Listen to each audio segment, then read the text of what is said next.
Before we begin, if this is the first time you visit to our channel, you consider to subscribe. Trust Dr. Channel Dr. Ez. On December 16, the House Judiciary Committee released a report specifying criminal bribery and wire fraud charges as part of the abuse of power charge. On December 18, the House voted along party lines to impeach Trump for Congress, making him the third president in history to be charged with committing high crimes and misdemeanors and face removal by the Senate. The impeachment inquiry has found that President Trump, personally and acting through agents within and outside of the U.S. government, solicited the interference of a foreign government, Ukraine, to benefit his re-election. In furtherance of this scheme, President Trump conditioned official acts on a public announcement by the new Ukrainian President, Volodymyr Zelensky, of politically motivated investigations, including one into President Trump's domestic political opponent.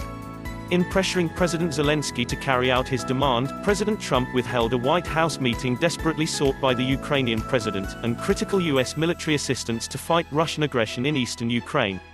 The president engaged in this course of conduct for the benefit of his presidential re-election, to harm the election prospects of a political rival, and to influence our nation's upcoming presidential election to his advantage. In doing so, the president placed his own personal and political interests above the national interests of the United States, sought to undermine the integrity of the U.S. presidential election process, and endangered U.S. national security. At the center of this investigation is the memorandum prepared following President Trump's July 25, 2019, phone call with Ukraine's president, which the White House declassified and released under significant public pressure. The call record alone is stark evidence of misconduct, a demonstration of the president's prioritization of his political benefit over the national interest.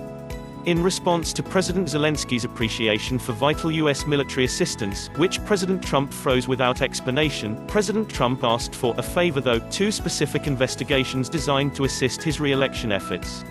379, 8-9. The Republicans of the House committees had released a countering report the previous day, saying in part that the evidence does not support accusations. The evidence presented does not prove any of these Democrat allegations, and none of the Democrats' witnesses testified to having evidence of bribery, extortion, or any high crime or misdemeanor, said the draft report. 380, 381. This report also painted the push to impeachment as solely politically motivated. Its executive summary states that the Democrats are trying to impeach a duly elected president based on the accusations and assumptions of unelected bureaucrats who disagreed with President Trump's policy initiatives and processes. 382.